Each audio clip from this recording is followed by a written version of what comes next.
saya hormati dan kita cintai Habib Alwi dan seluruh jamaah Ahbabur Rasul ya. Ini yang nuduk-nuduk ini.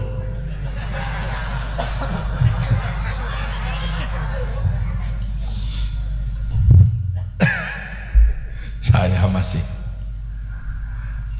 ini belum bisa konsentrasi ya. Tawarannya ini yang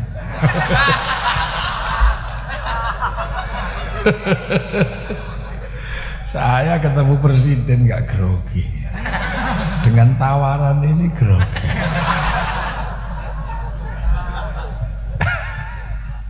Bener-bener kebayang ya.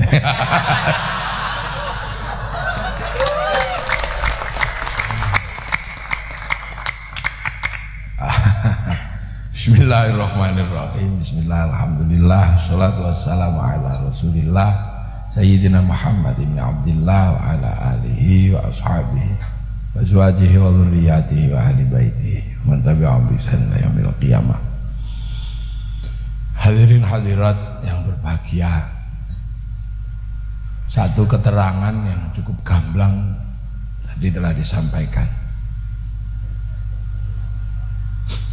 bahwa ya itulah perilaku Rasulullah,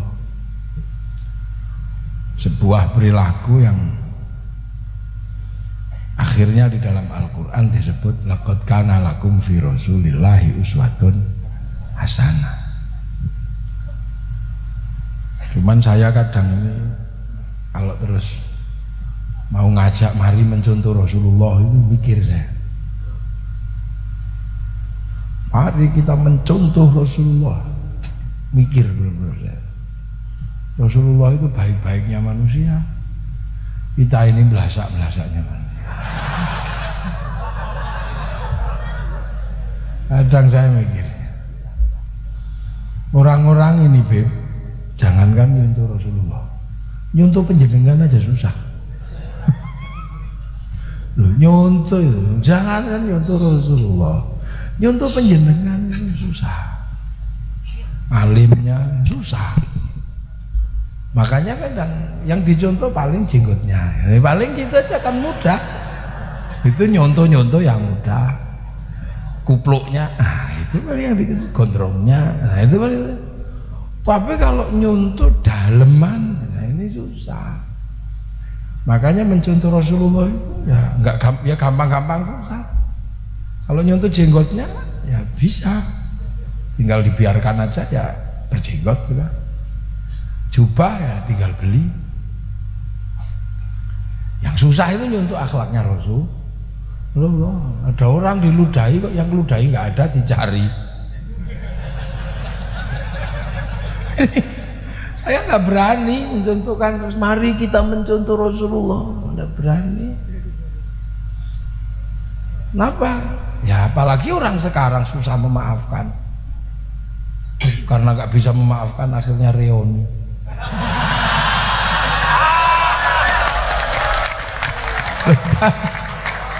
Itu kan karena nggak bisa memaafkan, mulai akhirnya reuni.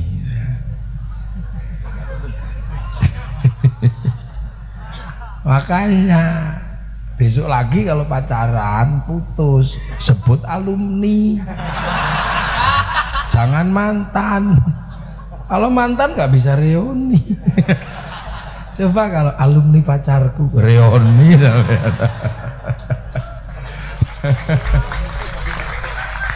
Wah, mudah, memang nggak mudah.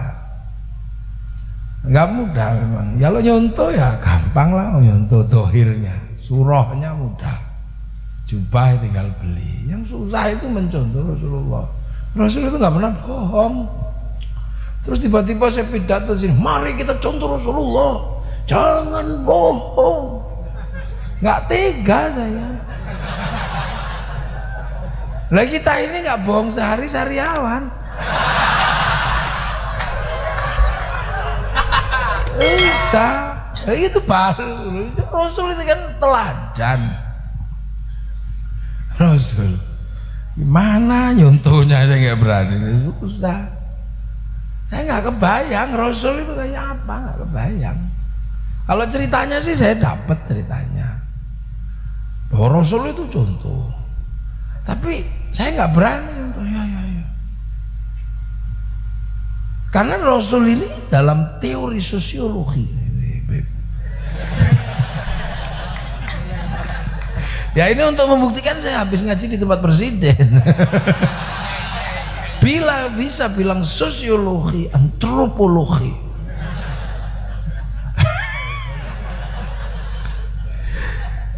Ini ceritanya sih saya dapat ceritanya, tapi akal saya ini nggak sanggup mencerna. Gimana ada anak usia 9 tahun itu bisa bergembira ria dinikah sama orang 50 tahun? Nggak nyanggup akal saya ini gimana. Jadi Rasul itu saya tahu lah ceritanya. Saya tiap hari baca hadis.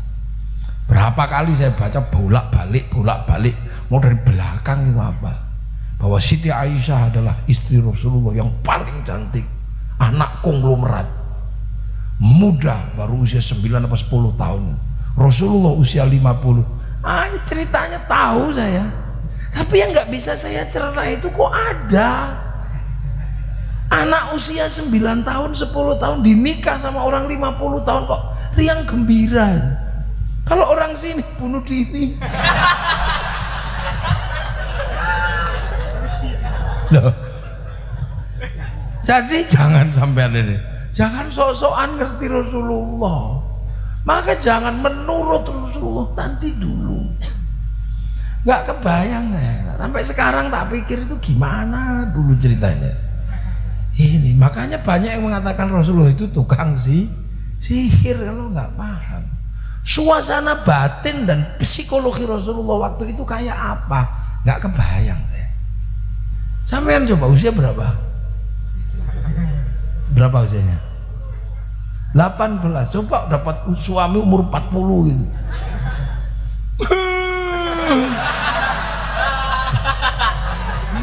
Iya.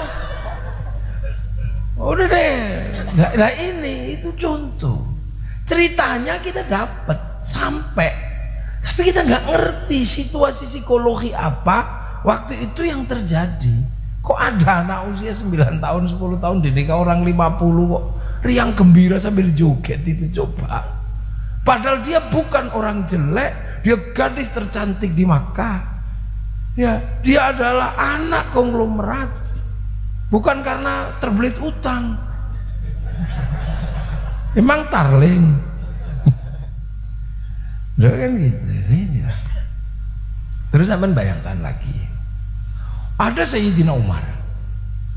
Sayyidina Umar itu jangankan manusia, setan itu dengar langkahnya Sayyidina Umar lari. Coba, itu kira-kira orangnya kayak apa seremnya? Lah, gak usah jauh-jauh. Orang seremnya kayak apa? Gimana digambarkan itu alisnya itu sambung gitu nomor gini, nggak pernah senyum. Kalau baca Quran menakutkan. Bismillahirrahmanirrahim.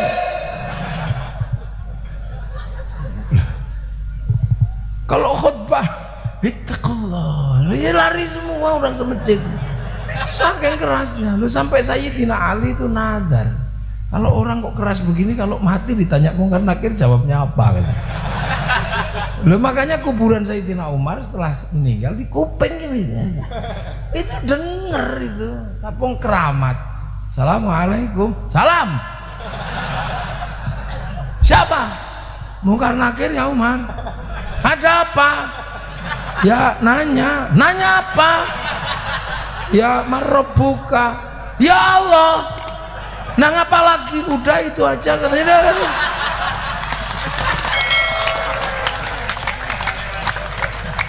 Ini dedengkot ini. Kelahi gak pernah kalah. Lo kok terus bisa nurut sama orang yang gak pernah kelahi, itu gimana ceritanya?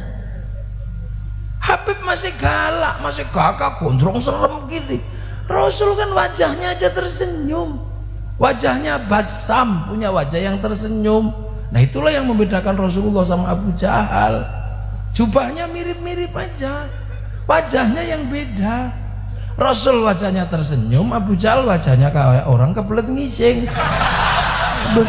Nah, ya makanya orang stres itu lihat Rasulullah sembuh, orang baik-baik lihat Abu Jahal tambah stres. Loh, orang kayak gitu Sayyidina Umar kok bisa nurut pada orang yang nggak pernah kelahi. Kalau orang nurut sama saya karena saya apa, karena orang tukang kelahi nurut sama saya, pantas saya tukang kelahi. Jadi takut, oh ini tukang kelahi. Saya tempeleng mau coba. Makanya orang kalau ini Rasulullah ini tidak pernah kelahi, selalu menghindar. Udah. Loh kok iso ada orang tukang kelahi itu nurut? Ini nggak kebayang. Ceritanya ada, tapi suasana psikologi yang terjadi antara Sayyidina Umar sama Rasulullah nggak tergambarkan. Nggak ada yang bisa gambarkan. Itulah dalam teori epistemologi hermeneutika. Sekali deh. Biar kelihatan intelektual. Itu namanya real life, kenyataan hidup. Hanya Rasulullah dan sahabat yang tahu, udah masuk akal. Ceritanya sampai karena setelah hermeneutika 1 ada namanya ada namanya hermeneutika 2, itu narasi cerita. Nah, yang ketiga namanya historiografi. Nah, yang keempat ideologi atau kepercayaan. Nah, ini maka dengerin ini. Nah, ini ilmiah ini.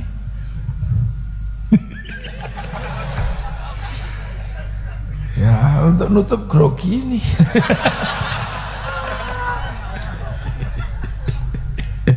Lah, gimana ceritanya? Nggak masuk di akal coba. Orang yang suka kelahi gitu betul. Nah, sekarang terus Siti Khadijah, Sayyidatina Khadijah itu orang paling kaya, konglomerat paling kaya, pembantunya ribuan. Loh kok suaminya dibukit, kok bawa nasi ke atas, kok nggak nyuruh orang? Kita nggak kebayang, penjenengan bikinin teh nyuruh. Enggak Gus, bikin sendiri. Itu iya, nyuci baju nyuruh mesin cuci. Makanya perempuan sekarang banyak yang nggak ngerti, kalau bau keringat suaminya pindah ke lain hati. Ya karena nggak ada yang tahu, baunya nggak ada. Apa yang tahu baunya mesin cuci. Padahal laki-laki kalau pindah ke lain hati baunya beda. Beda dong. Beda. Nah, itu rahasia saya. Rahasia saya sama Habib. Nggak ada tahu. Jangan kita sih tahu ya. Iya, makanya dulu ada orang karena mencuci baju suaminya kaget dia. Rambut siapa ini kasih. Loh kan itu tahu. Sekarang mana orang tahu? Ada rambut, ada lipstik, nggak ada yang tahu. Makanya istri saya pinter. Saya selalu dikasih baju putih.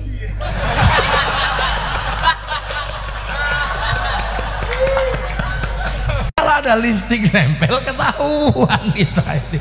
Istri saya jago kalau mengatur strategi itu. Jago. Iya. Bahkan ini. Nah, istri saya juga kirim laki-laki nganterin saya kemana-mana.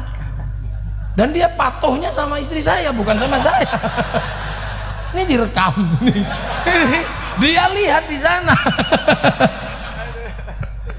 Oh jago kalau udah urusan begitu, mengolahnya.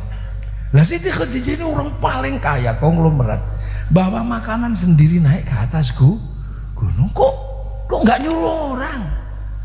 Ini nggak bisa dinalar. Sayyidina Abu Bakar, konglomerat paling kaya, mau nuntun unta Loh, yang Rasulullah bukan orang coba ayo kita mereka. Ceritanya nyampe, tapi psikologinya apa kita nggak nyampe.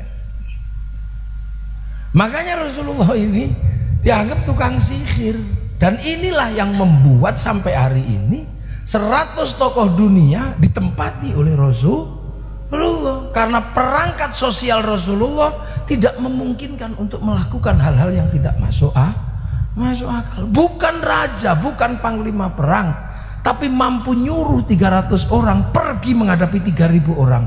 Apa itu bukan lu mau mati, bukan gitu. 300 orang ngadepi 3.000 orang yang 4.000 di perjalanan. Lu kok mau berangkat gitu loh. Coba. Sementara sekarang hanya itu bersihin masjid nanti suruh bersihin masjid nanti itu perang 300 orang, perlengkapan seadanya, strategi seadanya, ngadepi pasukan 3.000. Berangkat siap gitu. Kalau sekarang berangkat ntar dulu beb, ini gimana? Lah itu yang tidak bisa dibaca, psikologi apa yang ada dalam diri Rasulullah. Makanya Islam ini menjadi sesuatu yang tidak masuk akal, tapi menjadi masuk akal. Nggak masuk akal tuh. Sampai kalau belajar Islam, sampai tahu asyhadu alla ilaha illallah wa asyhadu anna muhammadar rasulullah. Saya bersaksi tidak ada Tuhan selain Allah, dan saya bersaksi Nabi Muhammad utusan Allah. Tidak ada Tuhan selain Allah. Kalau bilang begitu di Arab kan susah. Loh, Allah itu tidak kelihatan. Sementara ribuan tahun orang Arab itu punya patung yang kelihatan. Wong biasa punya Tuhan kelihatan, kok diajari Tuhan nggak kelihatan? Biasanya Tuhannya banyak, diajari Tuhan satu. Apa ndak konslet?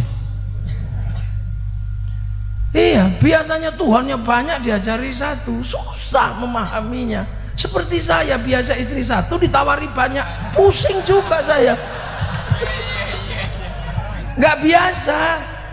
Saya tidak terbiasa. Saya ngomong santri biasa, dengan mulut yang berbeda-beda. Tapi dengan istri dua nggak biasa kayaknya. Gimana caranya? Satu aja pusing saya. Pagi-pagi sudah pidato.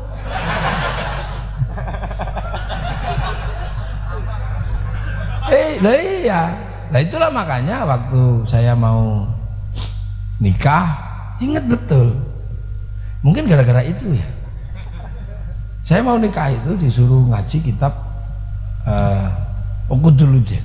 Sama kiai saya baca Qudulujen. Nah di situ ada ja'ar rajulun ila Umar bin Khattab. Laki-laki yang datang ke Sayyidina Umar. Saya nanya, ini siapa? Oh, Abu Dzar. Abu Dzar ngapain? Abu Dzar itu datang ke Sayyidina Umar untuk mengadukan istrinya. Jadi Abu Dzar itu punya istri satu, tapi cerewetnya luar biasa. Sementara Abu Dzar itu status sosialnya kepala suku, panglima perang, hartanya banyak, tapi istrinya satu itu cerewetnya luar biasa. Sampai berpikiran, ya Allah, kurang apa aku ini? Istri satu aja cerewetnya gini, aku kaya, panglima perang, istri satu cerewet, awas tak tukar tambah ya. Tapi sebelum tak tukar tambah, sebaiknya saya konsultasi sama Sayyidina Umar. Pasti ngerti lah caranya menaklukkan perempuan cerewet kayak gini. Mau setan aja takut. Datang sore-sore, Waalaikum. Gak jadi karena gak ada jawaban. Ternyata di dalam rumah Sayyidina Umar ada perempuan ngomel. Ternyata Bunyai Atikoh lagi ngomeli Sayyidina Umar. Sayyidina Umar diam gitu. Selesai ngomel baru Assalamualaikum. Salam. Siapa itu? Abu Dzar ya Umar. Insyaallah khair. Ada apa sore-sore begini? Jadi ya Umar, sama saja.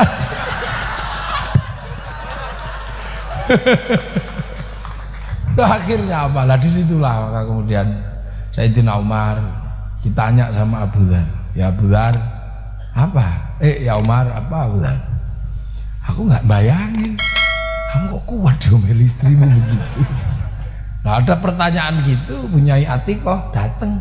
bersembunyi di balik pintu. Awas kalau jawabannya menyakitkan. Meli lagi. Ternyata jawaban Sayyidina Umar, iya Abu Dzar, kamu dengar sendiri, istriku Atiqah ngomel setiap hari, tapi bagiku itu biasa, karena kemarahannya itu tidak sebanding dengan kasih sayangnya pada anak-anak dan keluarga. Ya langsung serap gitu. Coba kalau iya kayak radio rusak, wah comel lagi. Nah itu makanya kemudian saya diweling sama guru saya, ya kamu kalau ingin punya keturunan yang hebat, contoh Sayyidina Umar. Loh gimana Kiai? Contoh yang apa? Jangan suka marahi perempuan gitu. Diemlah kalau perempuan ngomel, walaupun kamu sanggup marah, tapi kalau perempuan sudah marah, diam, maka perempuan akan reda dan tenang. Kalau perempuan hatinya tenang, gendong anak tenang, membelai anak dan tenang. Tapi kalau perempuan emosi, jantungnya panas, dua payudaranya ikut panas, air susunya panas, diminum bayinya panas, maka dari dedek bisa menjadi bengek.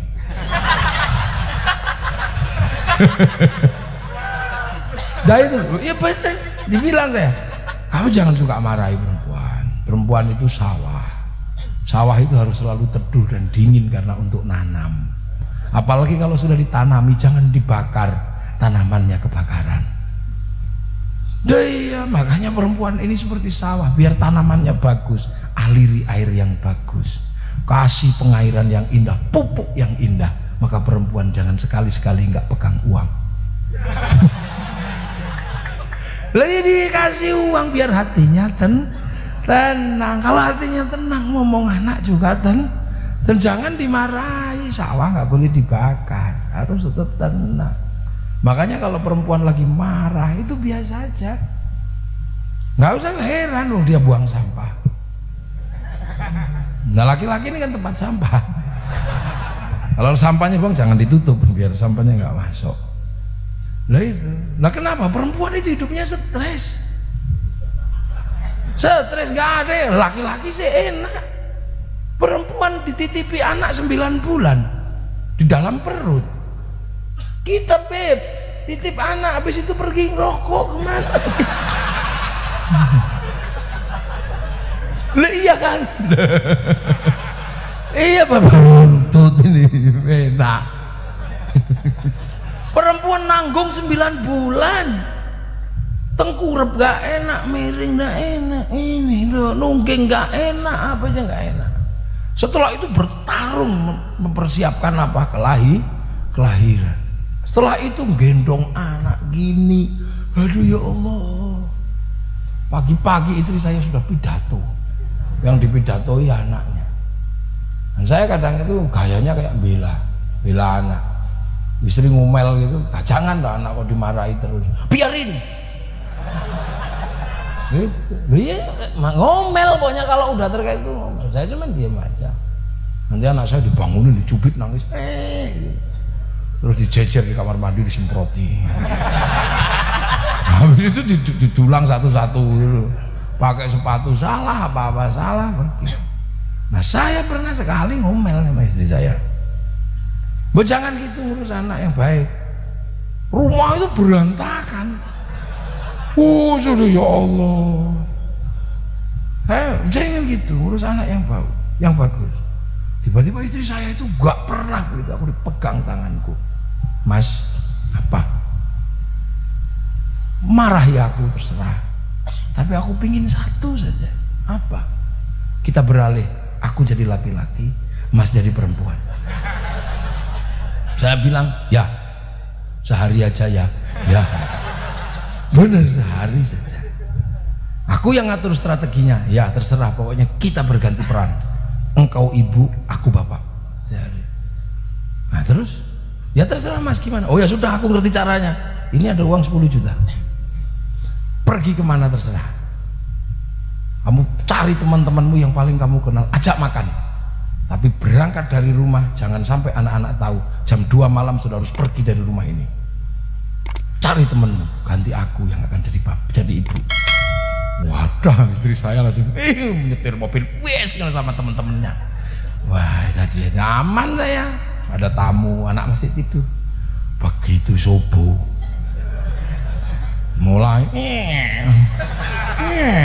ya Allah, ayo nak bangun.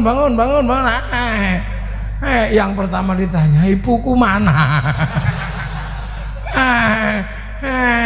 Ya Allah, ada yang ngompol, ada yang pempesnya di bawah gini, ada ya Allah, gak kebayang saya.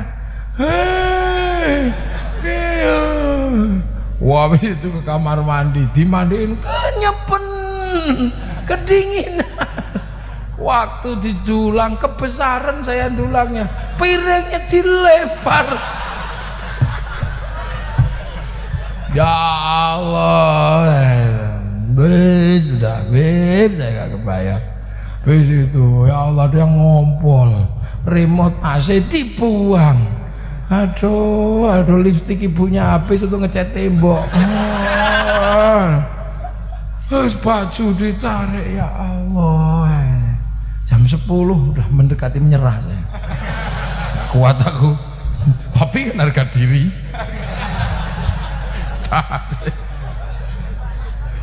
Jam 1 udah mulai menyerah. Oh mati aku ini gitu. Umatku sebegitu banyak, bisa gila saya ini katanya. Mbak sudah. Habis itu jam 2:30 saya telepon, Dek, ampun, aku menyerah, nggak kuat. Ya, ternyata apa? Tak telepon itu, ternyata udah di rumah sebelah. Jadi dia tahan saya itu, udah ngerti saya pasti akan nyerah. Apa? Lo kok cepet pulang? Iya, aku tahu kamu nggak akan kuat, Mas. Gitu. Ya, biarlah aku yang tetap menjadi perempuan karena ini takdirku. Udah saya pegang tangannya, saya cium 7 kali tangannya itu. Wah, ampun setelah itu.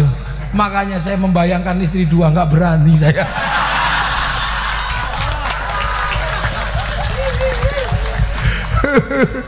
Begitu tadi Bapak Alwi menceritakan tentang banyak sini. Saya lihat sound system kayak lihat wajahnya.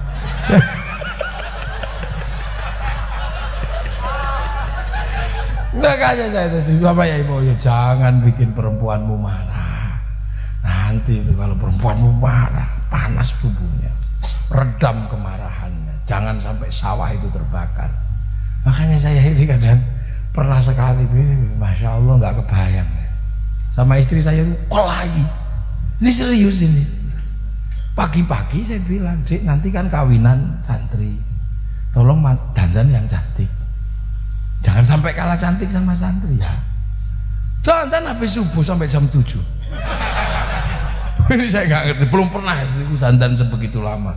Tapi karena patuh sama instruksi suami dan nggak mau kelihatan kalah cantik, apa yang terjadi? Keluar dari kamar. Saya belum pernah lihat istri saya secantik itu. Belum pernah. Dari semenjak saya nikah belum pernah lihat ada perempuan secantik itu dari keluar dari kamar saya. Nggak tahu doanya apa. Pasti mirror on the wall. Nah, habis itu saya duduk di mobil di sebelah sini, pergi sebelah sini, namanya Arifin yang nyopiri saya, santri. Nah di belakang ini istri saya. Saya lirik-lirik dari kaca. Aduh ini nggak jadi berangkat ini kayaknya, saya bilang kan gitu. Ada hal lain yang harus diselesaikan. Tapi udah terlanjur jalan.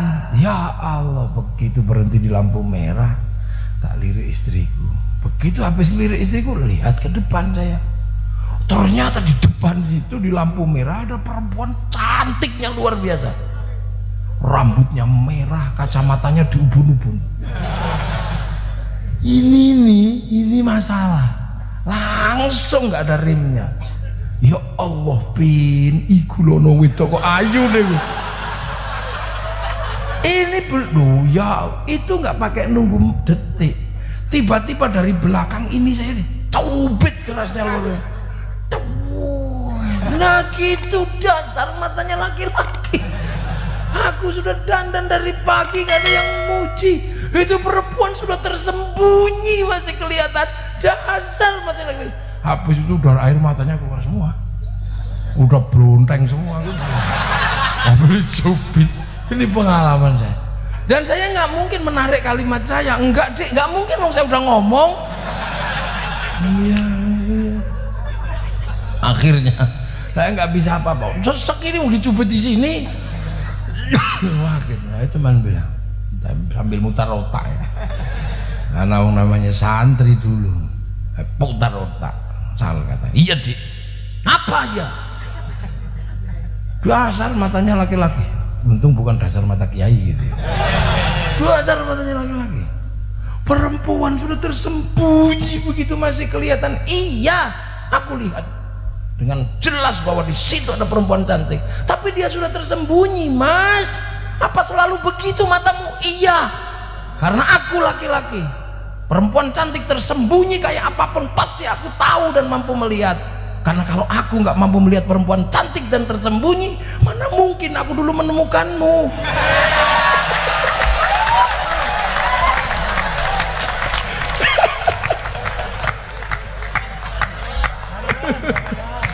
Loh, langsung kendor. Enggak.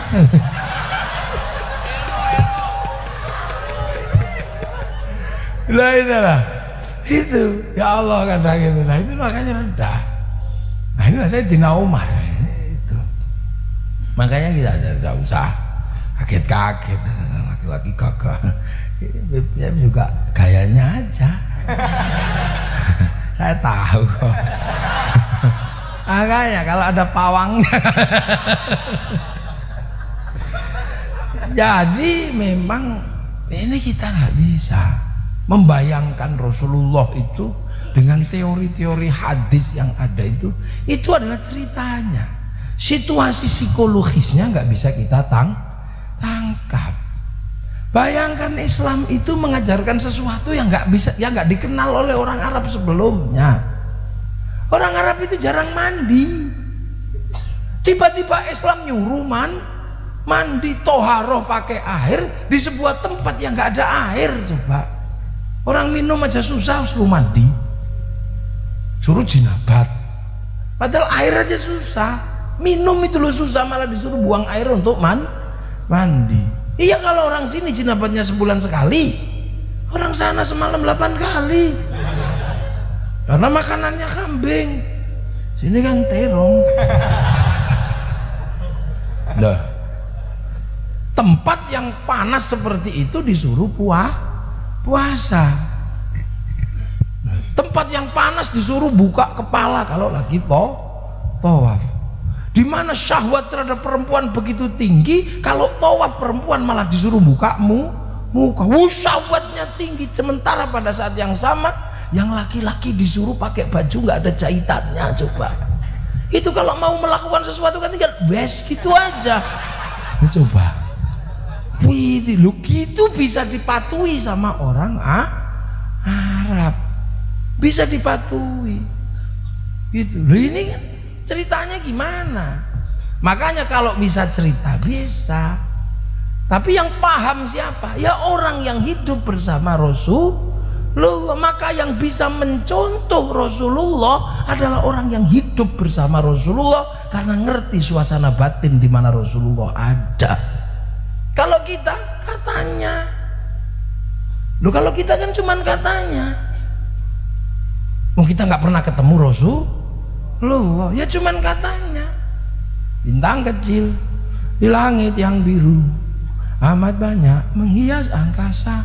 Nyanyi kita, tapi di tempat yang sekolah tunanetra, bintang kecil di langit yang biru, katanya. Ya kan nggak lihat sendiri mereka ada coba.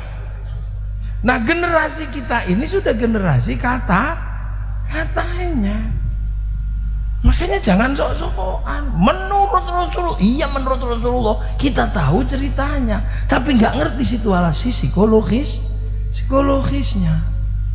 Bagaimana bisa seorang Sa'labah bin Abdurrahman diutus Rasulullah menembus kota Madinah, begitu melihat perempuan telanjang tanpa sengaja, saking takutnya bersumpah tidak akan buka mata sampai mati. Terus sampean tak suruh nyontoh yang begitu. Wong ada gedeknya aja dibolongi.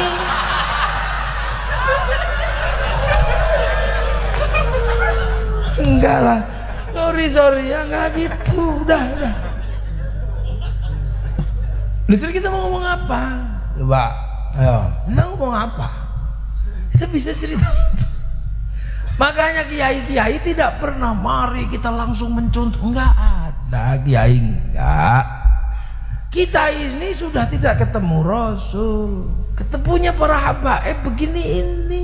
Ya kira-kira beginilah. Gondrong-gondrong juga gitu Rasul kan. Rasul kan gondrong juga. Makanya kalau potong sahabat berebut rambutnya. Itu yang tersisa kan panjang sekali itu rambutnya. Emang Rasul rambutnya pendek? Enggak, panjang. Ini iya, panjang rambut Rasulullah. Nggak ada rambut Rasulullah kok pendek gini. Rambut tentara, rambut banser. Rasul rambutnya panjang, kakak Rasul gini.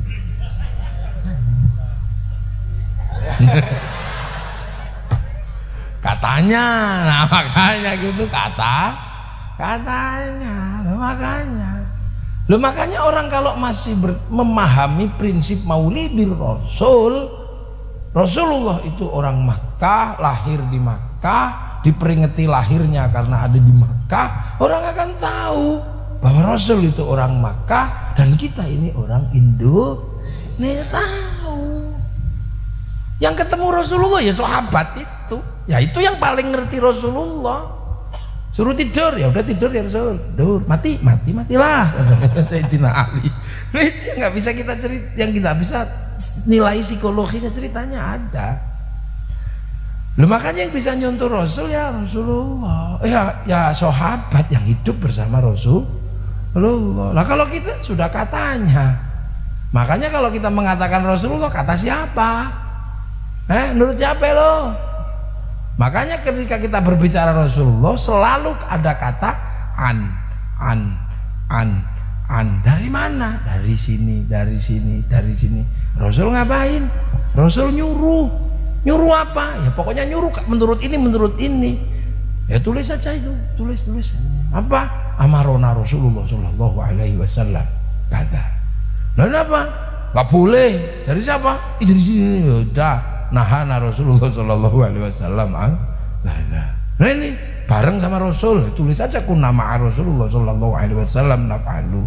Nah ini apa? Lihat tok, roa itu Rasulullah Shallallahu Alaihi Wasallam yafalu. Nah apa? Dengar tok, sami itu kok. Oh lah. Makanya an. Nah kita ini sudah an yang keberapa?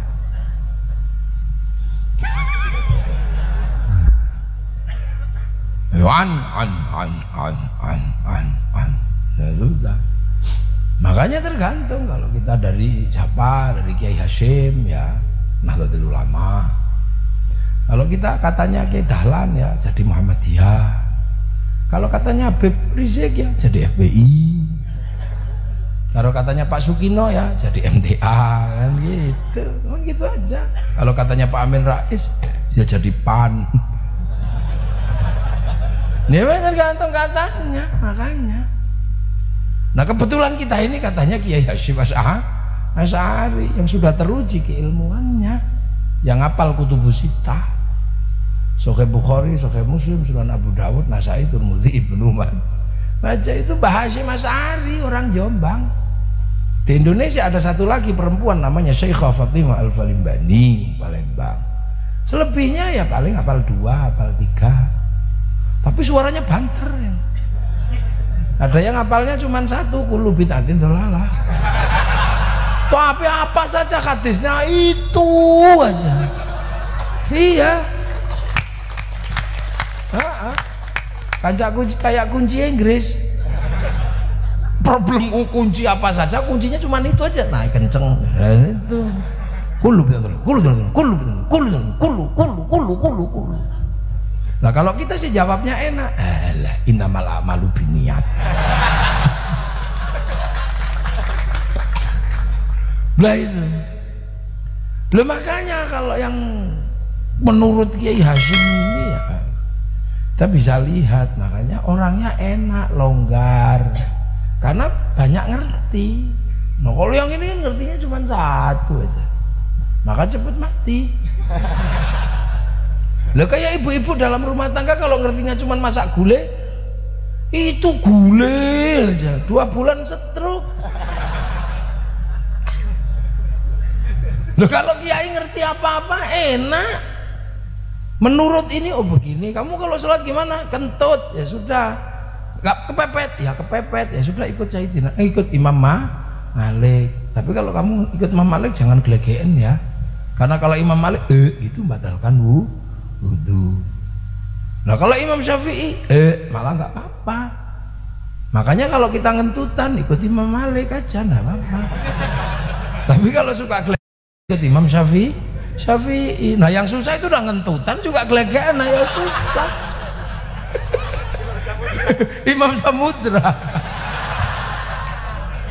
Loh Islam itu indah. Loh ada yang mengatakan Rasulullah berjenggot. Ya ambil aja kalau kalian pengen berjenggot. Ya ambil bagus. Saya pun bagus berjenggot karena mukanya memang muka pantas berjenggot. Yang gitu. Loh kan gitu. Sementara urusan jenggot Rasulullah menyebut kalimat Yahudi. Bukan urusan jenggot itu syariat, tapi karena harus menyelisihi orang Yahudi. Nah itu kan makanya itu kita menurut ini ternyata menyelisih orang Yahudi, karena orang Yahudi itu suka nyukur jenggot. Nah itu terjadinya kapan? Ya ketika Rasulullah pindah ke Madinah. Sahabat pasar Madinah ini pasar terbesar di tanah Arab. Ketemu sama orang, ya Rasul di pasar itu ada orang pipinya tembem gini, kumisnya 2, jenggotnya di sini, tapi barangnya bagus-bagus. Orang mana itu ya Rasul? Itu orang Cina. Utlubul ilma walau bisin. Waktu di Mekah belum ketemu sama orang itu. Nah begitu di Madinah besoknya lagi kita ketipu ya Rasul. Ketipu gimana? Ada pedagang licin kayak belut kecemplung oli. Ini tipu. Belum ditawar katanya ada yang nawar 10 juta. Barang 10.000 dijual 100.000. Kita ketipu. Itu kira-kira siapa ya Rasul ya? Oh itu biasanya Yahudi yang suka begitu. Kalau kamu pengen tahu orang Yahudi tidak, ya lihat aja jenggotan apa enggak. Kalau enggak jenggotan melidit gitu, itu Yahudi. Rambutnya hitam walaupun tua, giginya juga utuh walaupun tua. Oh gitu ya Rasul. Nah kenapa? Itu dulu umatnya Nabi Musa. Nabi Musa mau dicabut nyawanya sama malaikat Israel. Malaikat Israel ditempeling. Pewak, palanya pecah. Baca tafsir Ibnu Katsir ada. Palanya pecah, tapi wong malaikat ya celing keluar utuh lagi. Kamu kalau sama orang itu hati-hati ya Israel. Kenapa ya Allah? Oh jangankan kamu, aku aja pernah ditantang dengan dia. Tentang ilmu habis, oh enggak, masih ada, tak kasihkan Khidir, cari, gagal dia.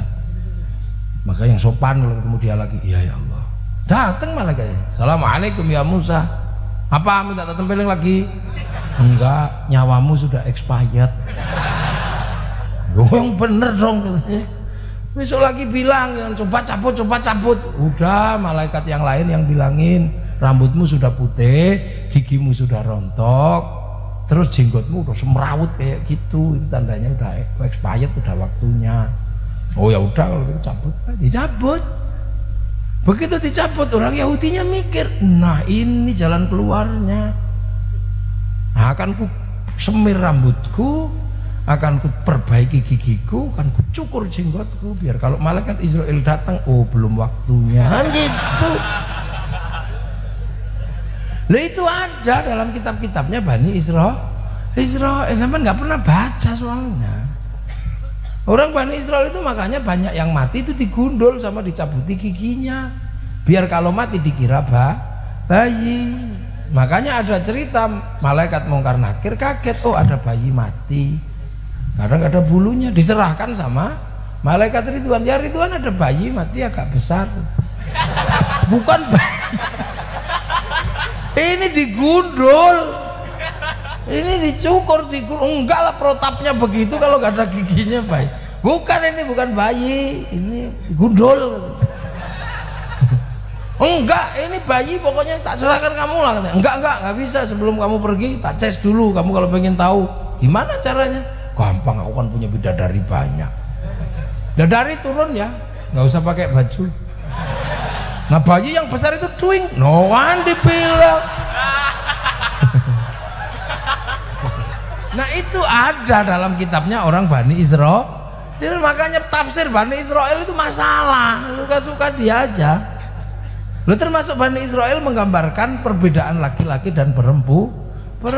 Laki-laki begini, perempuan begitu. Karena buah khuldi berbuah 6. Yang 3 diambil, ya per 6-6-nya diambil, 3 diambil sama Nabi Adam, serahkan Siti Hawa, gak kuat mecah, pukul sama Nabi Adam, pecah, serahkan Siti Hawa, baru mau dimakan ketahuan Allah, sembunyikan di sininya, gitu. Nah yang 2 ditaruh kiri kanan, makanya pelentung sini situ pecah.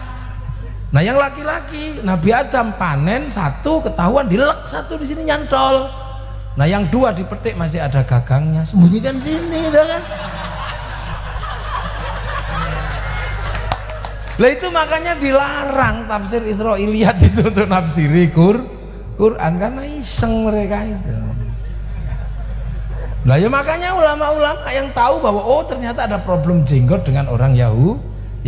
Begitu di kampung yang tidak ada Yahudi, ulama-ulama dulu sudah nggak ribut masalah jenggot. Nah, itu suasana sosiologi antropologi yang berbeda dan geografi yang berbeda lo kan gitu. Jangan pornografi.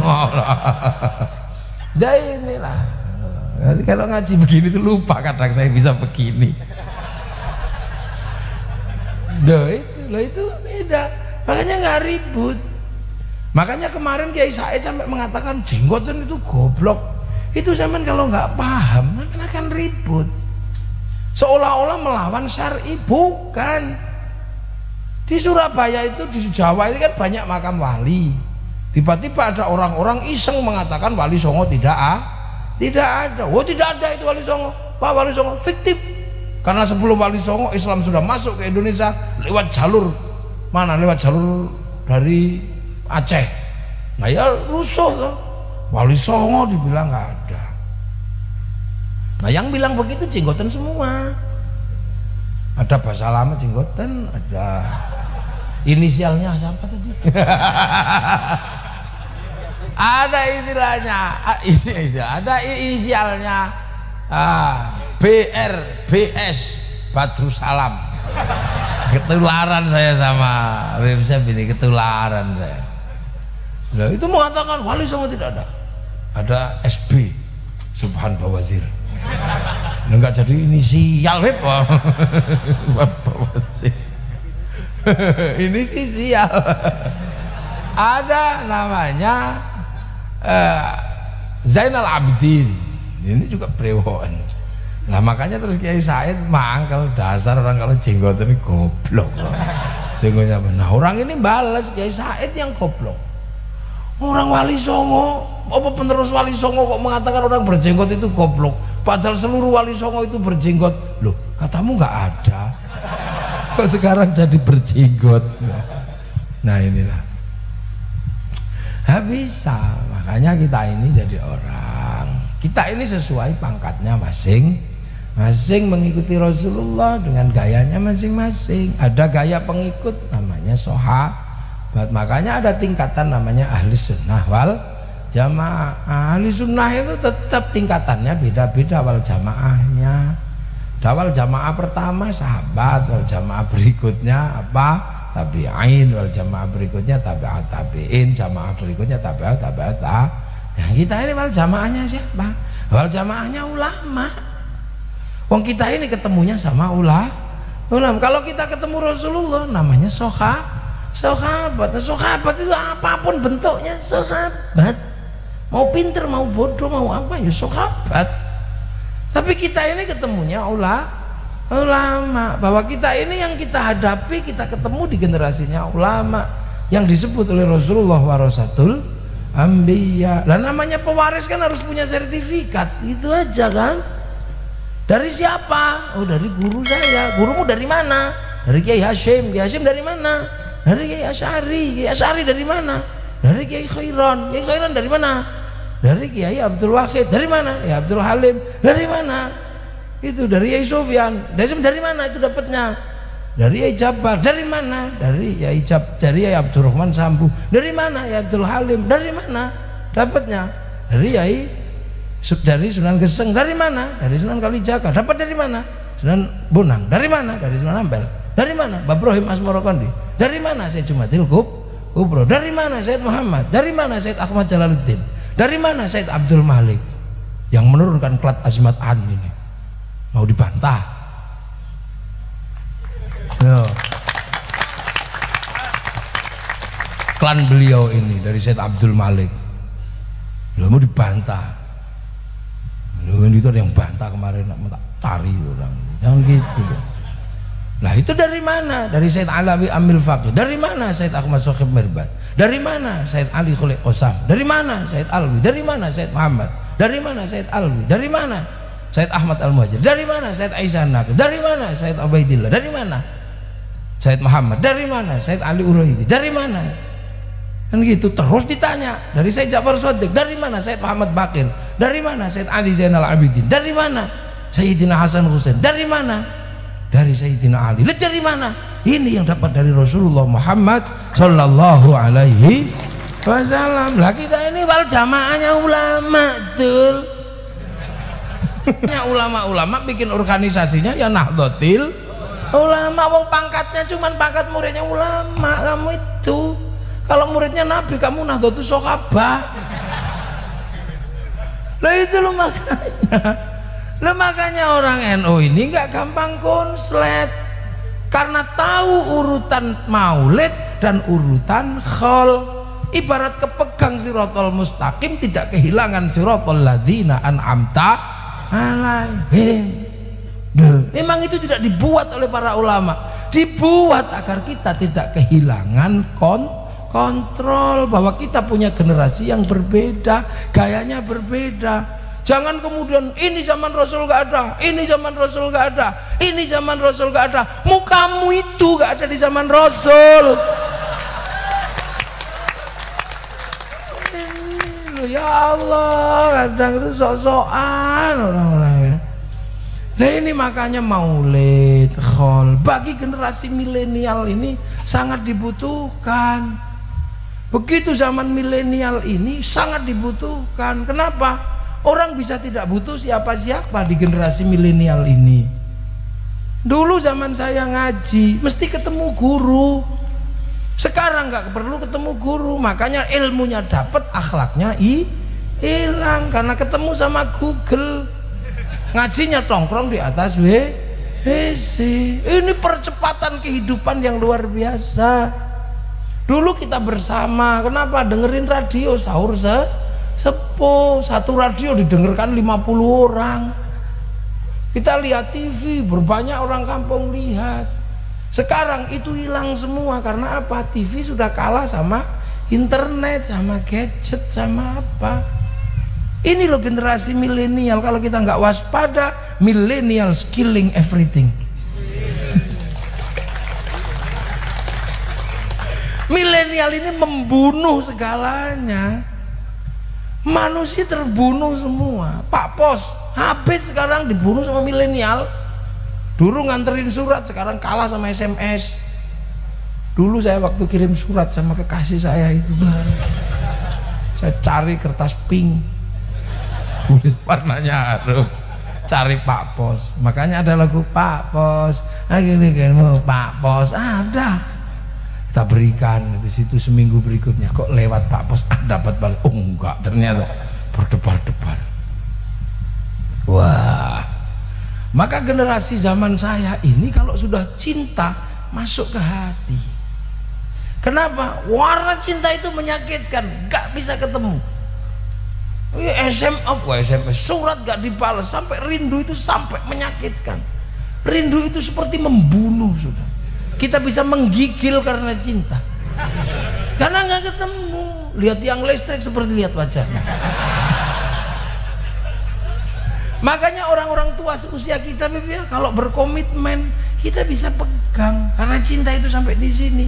Anak-anak muda sekarang nggak merasakan indahnya cinta. Anak milenial tidak merasakan cinta yang menyakitkan, yang menusuk tidak lagi dirasakan.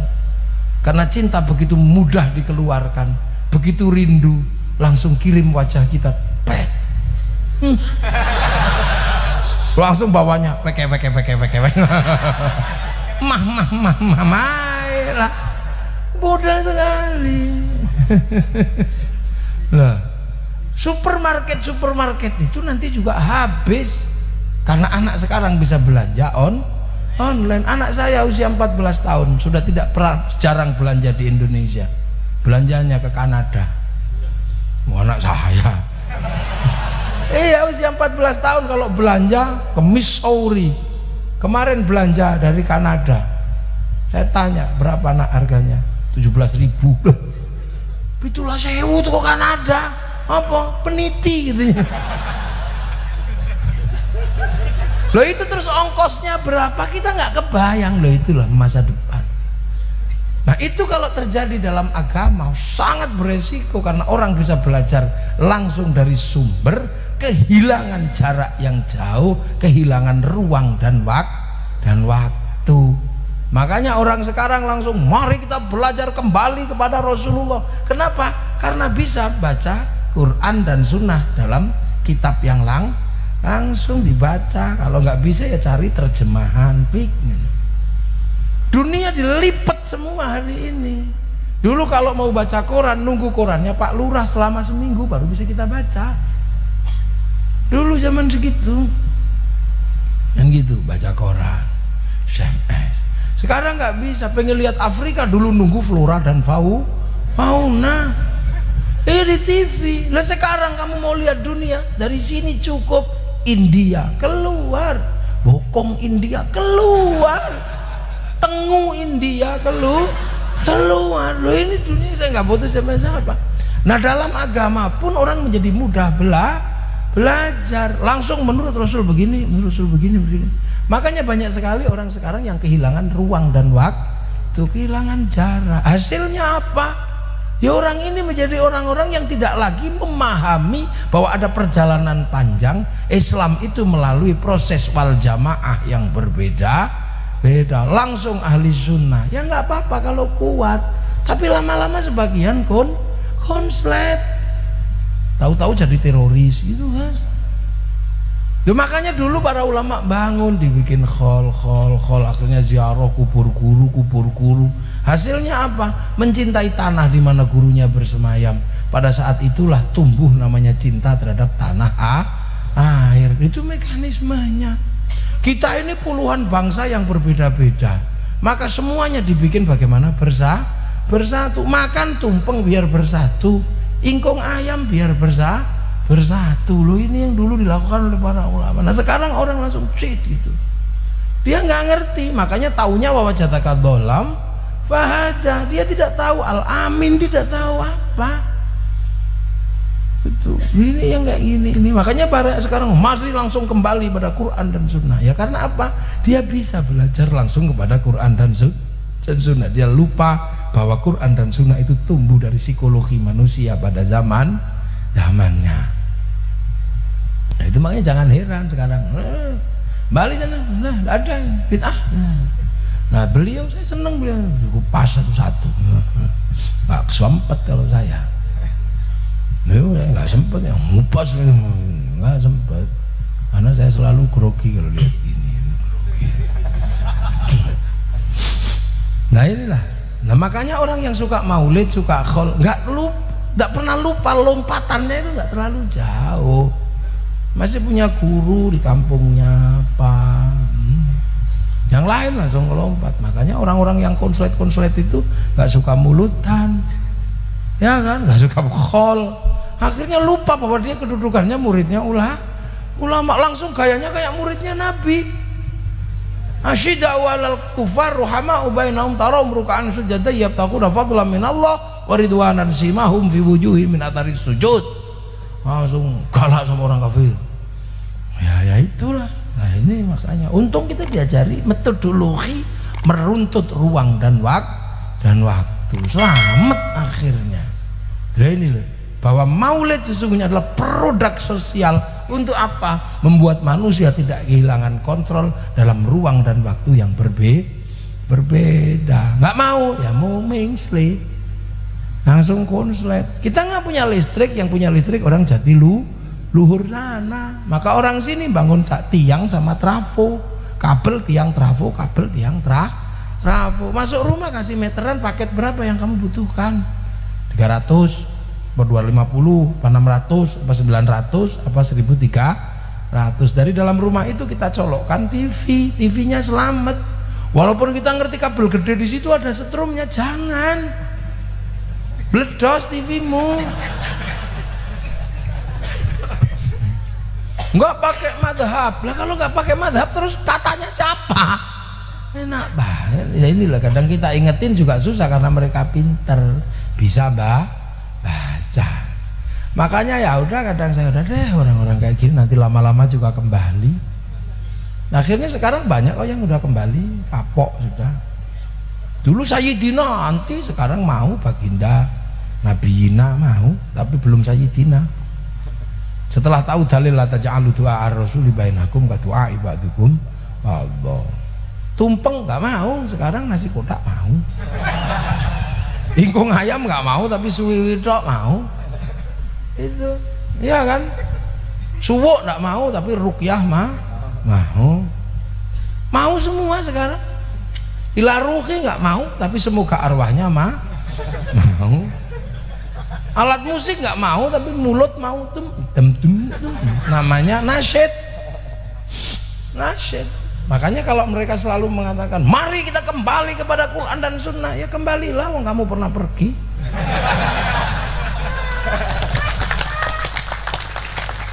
Lah aku ini belum pernah kemana-mana, kok kamu ajak pergi? Aku masih seperti yang dulu.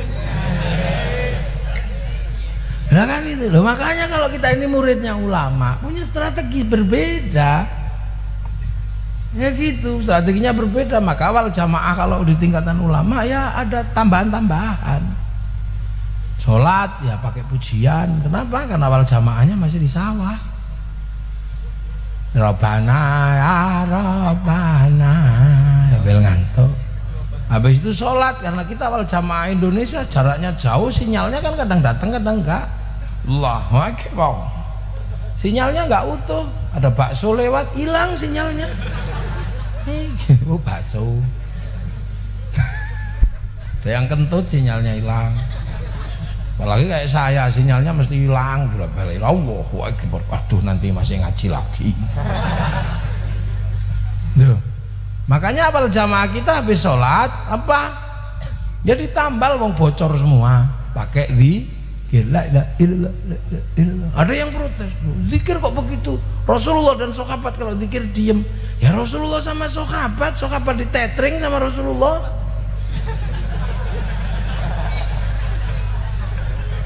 Lengnya tuh wong anitum harisun alaikum bil mu'minina raufur rahim, ditetring. Ya online. Nah kita program nggak punya, data habis karena nggak pernah download. Nah kalau Rasulullah download program kenabiannya 15 tahun naik turun gua Hira, maka bisa kita akses. Coba Syekh Abdul Qadir Al-Jilani ngakses programnya, downloadnya 25 tahun di Padang Pasir. Itu di-download di sana. Kan gitu. Sunan Kalijaga downloadnya berapa? 3 tahun. La haula wala quwata illa billah. Kita kalau diajak download langsung listriknya mati. Ya Allah, ya Allah, ya Allah, ya Allah, ya Allah. Gimana kita punya kuota? Gak punya kita kuota. Ya Allah, ya Allah, ya Allah, ya Allah, ya Allah, ya Allah, lama sekali ya Allah.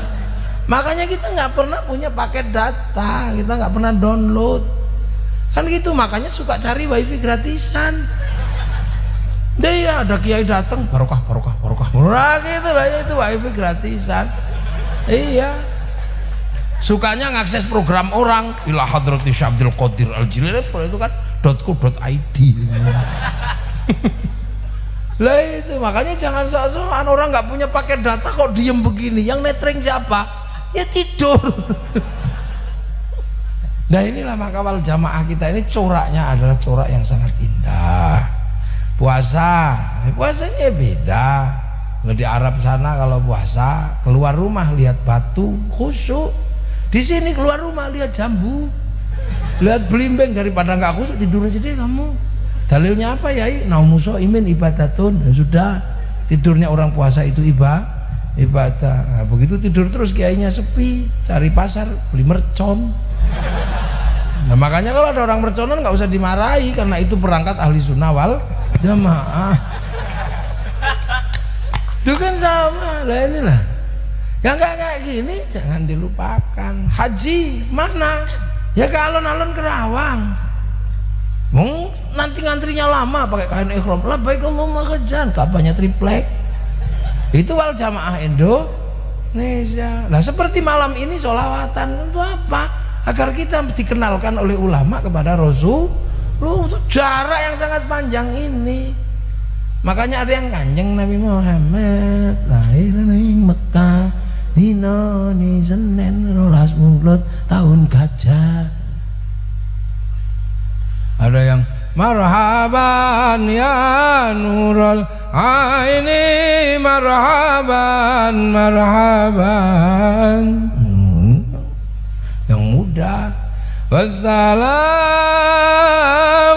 stamirun lakini ada jantan. Santri muda yang tua ya, halo ya Nabi, assalam alaika. Wal jamaah tua, wal jamaah Sunda, ya Rasulullah salam, assalamun alaik. Eslilin masjid. Wal jamaah dangdutan ya, itu apa? Lupa. Ya Rasulullah salamun alaik dedeng. Ya Rabbi Asya niwa atfatain